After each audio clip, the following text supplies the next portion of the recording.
하나님의 백성들의 구원에 관한 이야기를 시작하면서 우리는 하나님의 백성들 안에 있는 큰 고통과 아픔과 눈물과 어둠을 보았습니다. 이것은 참 우리를 안타깝게 하죠. 하나님의 백성들이 고통을 당한다라는 것은 우리를 안타깝게 합니다. 그리고 그 고통이 한 지점에 머무는 것이 아니라 한 기간으로 이어진다. 그래서 어느 정도 기간 동안 계속해서 고통을 받고 아픔을 경험한다 하는 것은 우리를 안타깝게 합니다. 그러나 우리를 더욱더 안타깝게 하는 것은 그러한 고통이 연장되는 것, 그러한 아픔과 눈물이 계속 연장되어지는 것을 볼 때에 우리는 마음이 아프고 참으로 안타깝습니다. 그것도 하나님의 백성이 말이죠. 열 하루길이면 갈 수 있었던 그 길을 40년이라는 시간만큼 연장되어지는 것만큼 안타까운 것이 무엇이 있겠습니까? 오늘 본문 시작을 할 때 11절을 보니까요. 모세가 장성한 후에라고 이렇게 시작을 하고 있습니다. 이렇게 모세가 장성한 후에라는 것을 정확한 시점을 사도행전에서 우리에게 말해주고 있는데 모세가 몇 세쯤 되었을 때입니까? 모세가 40세쯤 되었을 때입니다. 자, 그러면 출애굽기를 시작할 때에 극심한 고통이 모세의 탄생 때부터라고 이렇게 연결해 본다면 최소한 지금 하나님의 백성들이 세상 가운데서 고통을 40년 이상 받고 있는 상황입니다. 그 고통이 이렇게 한 지점이나 부분이 아니라 계속해서 우리에게 고통이라는 시간이 40년 정도 있었다라는 것입니다. 그런데 우리를 더 안타깝게 하는 것은 오늘 본문 마지막 부분에 가보니까 23절을 보시면요. 또다시 이렇게 첫째 줄 이렇게 나오는데 한번 읽어볼까요? 첫째 줄 시작. 여러 해 후에 에고망은 죽었고 모세가 40세 된 이후 그리고 또 여러 해 후에라고 말하고 있어요. 그러니까 그들의 고통은 최소한 모세가 40세 될 때까지 이어져 있었고 거기서부터 또 여러 해 후, 지금 이 여러 해 후에라고 하면서 3장이 이어지고 3장에는 모세가 부름을 받는 소명장입니다. 그러니까 모세는 또 몇 세에 부름을 받습니까? 80세. 그렇죠. 80세에 부름을 받으니까 지금 40세까지 고통을 받았던 하나님의 백성들이 최소한 또 40년을 더 고통 가운데 머물렀다. 고통의 시간이 연장되었다라는 것을 우리는 보게 되는 것입니다. 자, 그러면 오늘 본문을 통하여서 이 짧은 출애굽기 1장에서 2장까지 그리고 3장으로 이어지는 이 시간이 최소한 80년 이상이라는 말이죠. 그리고 그 80년 동안 공통적으로 그들에게 있었던 것은 바로 아픔, 고통, 눈물이었습니다. 그런데 그 고통과 아픔이 계속해서 연장되어지고 있는 이유가 무엇일까? 왜 하나님의 백성은 구원의 이야기를 시작하는 하나님의 이야기 속에서도 그 고통이 그냥 이렇게 묵음 처리되듯이 80년이나 연장되어지고 있는가? 오늘은 이 고통의 시간이 연장되는 이유들을 좀 살펴보려고 합니다. 그 첫 번째는요. 백성의 모습을 통해서 하나님과의 관계적인 측면에서 한번 살펴볼 필요가 있습니다. 자, 오늘 먼저 11절을 다시 한번 보시면요. 첫째 줄을 한번 읽어보겠습니다. 시작. 모세가 장성한 후에 한 번은 자기 형제들에게 나가서 여기 모세의 이름이 등장하고 있습니다. 모세는 누구입니까? 그가 장성했다라고 말합니다. 사실 진짜 모세는 하나님이 세우신 그들을 위한 구원자였습니다. 하나님의 백성들의 구원자였고 그 구원자가 장성했다 이 말은 그가 어른이 되었다라는 것만 말하는 것이 아니고 그가 구원을 이끌어낼 만큼 어느 정도 준비가 되었다라는 것을 말하고 있어요. 자, 그런데 그들이 형제들에게 거부를 당하죠. 형제들에게 거부를 당하고 난 이후에 그가 이방인 신부를 얻게 됩니다. 그런데 그 이방인 신부가 하는 말을 우리는 한번 들어볼 필요가 있는데요. 19절을 읽어보겠습니다. 19절 시작. 그들이 이르되 한 애굽 사람이 우리를 목자들의 손에서 건져내고 우리를 위하여 물을 길어 양떼에게 먹였더라. 건져내고 양떼들을 먹이는 것. 구원자 되시는 예수 그리스도에게 고스란히 쓰여지는 단어들이고 이것은 구원자 되신 예수 그리스도의 예표가 되는 모세의 모습이기도 합니다. 그래서 형제들은 거부하였지만 그러나 이방인 신부가 눈에 보기에는 그는 구원자고 양떼들을 먹이는 목자다라는 것을 보게 되고 하나님은 실제로 모세를 하나님의 백성들의 구원자요 목자로 그들을 이끌어내는 자로 세우셨다는 말이죠. 그런데 그의 형제들, 하나님의 백성들은 14절처럼 말하고 있습니다. 14절을 읽어보겠습니다. 시작. 그가 이르되 누가 너를 우리를 다스리는 자와 재판관으로 삼았느냐? 네가 애굽 사람을 죽인 것처럼 나도 죽이려느냐? 모세가 두려워하여 이르되 일이 달로 되었도다. 하나님이 그를 다스리는 자와 재판관으로 삼으셨죠. 그런데도 형제들과 하나님의 백성들은 그것을 알아보지 못했습니다. 그래서 사도행전 7장 22절부터 보시면요. 이렇게 스데반이 말하고 있죠. 읽어보겠습니다. 25절까지 시작. 모세가 애굽 사람의 모든 지혜를 배워 그의 말과 하는 일들이 능하더라. 나이가 40이 되매 그 형제 이스라엘 자손을 돌볼 생각이 나더니 한 사람이 원통한 일 당함을 보고 보호하여 압제받는 자를 위하여 원수를 갚아 애굽 사람을 쳐 죽이니라. 그는 그의 형제들이 하나님께서 자기의 손으로 통하여 구원해 주시는 것을 깨달으리라고 생각하였으나 그들이 깨닫지 못하였더라. 자, 지금 모세의 연약한 부분을 차치하고 일단은 백성들이 모세를 통하여서 하나님이 자기들을 구원해 주실 것이라고 깨달을 줄 알았는데 그들이 전혀 알아보지도 못했고 하나님의 구원에 대해서 생각하지도 않고 있는 백성들의 모습을 보게 됩니다. 백성들은 극심한 고통을 당하고 있지만 그 고통에서 건져내라고 하나님께서 보내신 모세를 알아보지도 못했어요. 우리가 누군가를 주의하여 보지 못하고 알아보지 못하는 것은 내가 지식이 없기 때문이기도 하지만 관심이 없기 때문이기도 합니다. 누군가의 고통이 보이지 않거나 누군가가 내게 다가오는 일이나 하나님의 그 놀라운 손길들이 보이지 않는 것은 내가 그것에 관심이 없고 마음이 없기 때문이고 하나님에 대하여 전혀 생각을 하고 있지 않았기 때문이에요. 그들의 고통이 연장된 이유는 무엇일까요? 그 가운데 하나는 하나님의 백성들이 전혀 하나님의 구원자를 알아보지 못할 만큼 그의 마음이 완악했다라는 것입니다. 그리고 23절을 보시면요. 23절을 한번 읽어보겠습니다. 시작. 여러 해 후에 애굽 왕은 죽었고 이스라엘 자손은 고된 노동으로 말미암아 탄식하며 부르짖으니 고된 노동으로 말미암아 부르짖는 소리가 하나님께 상달된지라. 여러분 여러 해 후에라고 하는 이 표현을 최소한 80년 이상 지난 이후입니다. 고통이 모세가 장성할 때까지 있었고요. 그리고 나서 또 여러 해가 지나는 모세가 80세 되는 그 지점까지도 고통이 그들에게 있었어요. 그런데 드디어 그들이 하늘을 향하여 부르짖는 소리가 여기서 등장하고 있어요.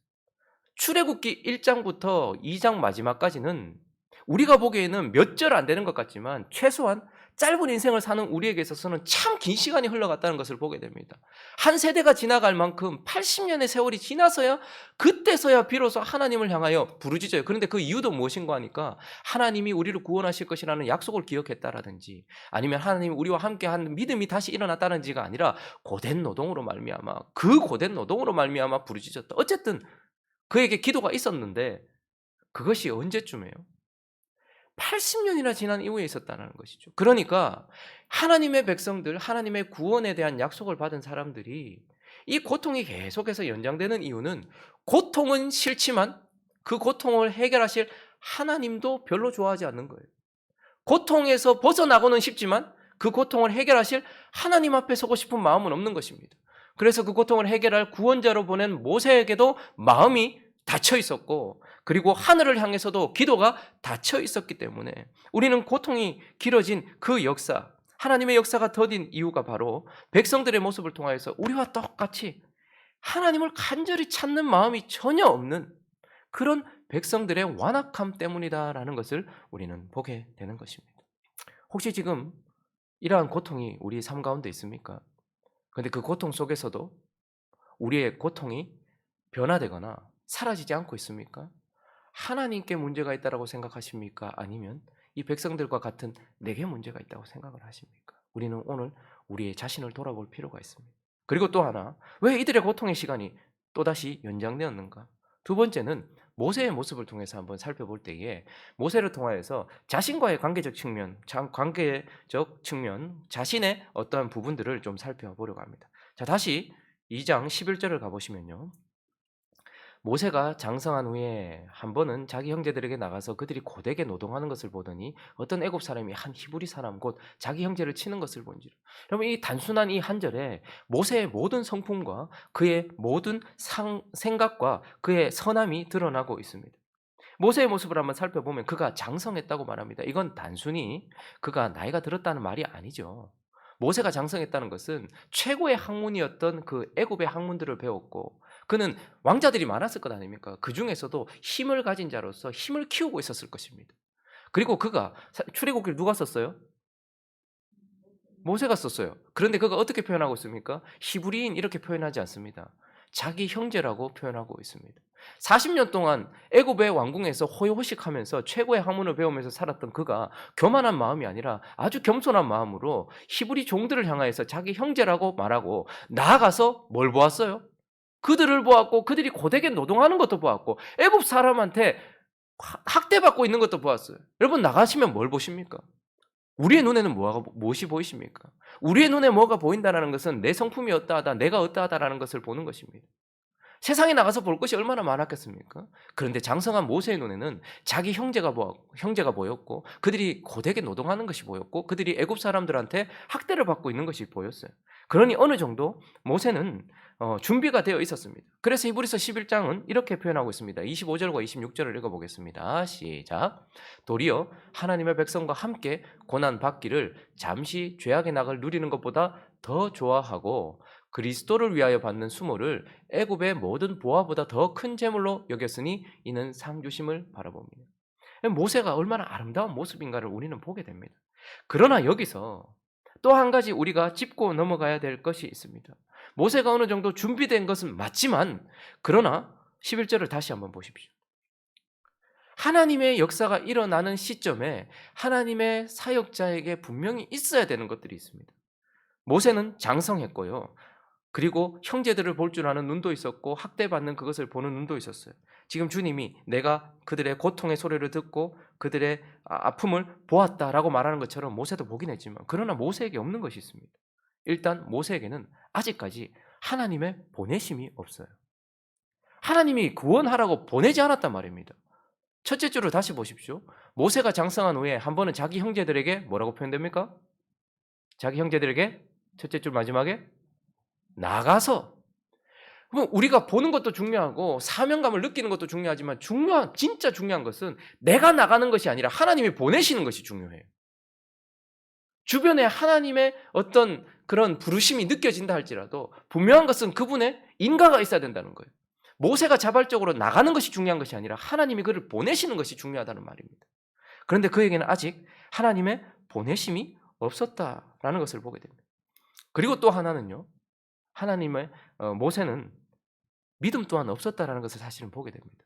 여러분 모세가 장성한 후에 나갔어요. 이 말은 무엇입니까?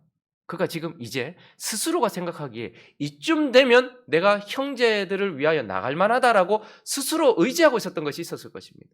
장성한 후라는 저 단어 안에는 애굽의 최고의 학문들을 수학하면서 배웠던 자신이 의지할 만한 지혜가 있었을 것이고 장성했다라고 말하는 것을 보면 많은 왕자들 가운데서도 자기가 어느 정도 권력으로 정리할 수 있고 무엇인가 힘을 쓸 수 있는 권력이 있었다라고 생각했을 것이고 또 하나 모세가 장성했다라고 하는 것은 그의 젊음 그러니까 무엇인가라도 뭐든지 할 수 있을 것 같은 그의 젊음 그리고 그의 매력 이런 것들이 있었을 것입니다.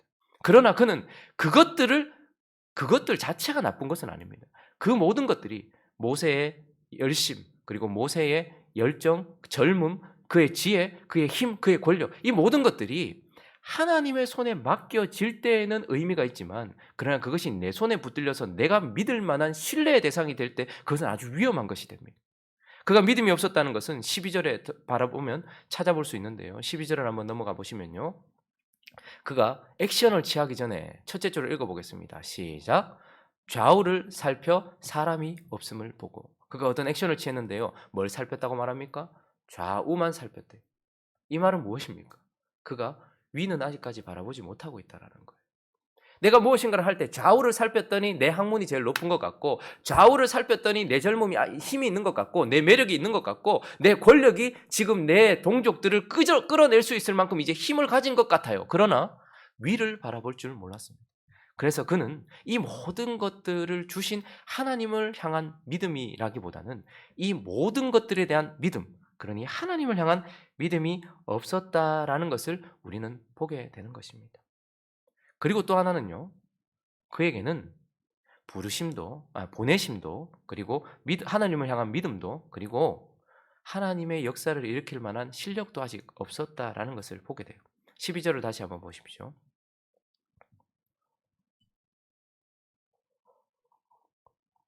자, 좌우를 살펴 사람이 없음을 보고 그가 어떻게 했다고 말합니까? 둘째 줄부터 있습니다. 시작. 그 애굽 사람을 쳐 죽여 모래 속에 감추니라. 여러분 하나님의 일을 할 때 있어서 제일 중요한 것은 무엇이겠습니까? 이 모세의 오늘 본문의 모습을 보면 정의감이 살아 있어요. 그러니까 악을 참아보지 못하고 하나님의 백성들의 학대를 바라보지 못하는 열정과 힘이 있어요. 그래서 무엇인가 하나님을 위해서 하고 싶어하고 하나님의 백성들을 위해서 무엇인가 하고 싶어하는 하려고 하는 힘과 열정이 불뚝불뚝 있는 것을 보게 됩니다. 그러나 하나님의 일을 함에 있어서 정말 중요한 것은 나의 이 열정이 아니고요. 이 열정이 하나님께 다스림을 받는 것이 중요합니다.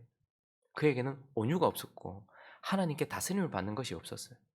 베드로처럼 기도 없이 칼을 빼내어서 제사장의 종의 귀는 자를 수 있어도 하나님의 말씀에 순종할 수 있는 아직 실력이 안 된단 말입니다.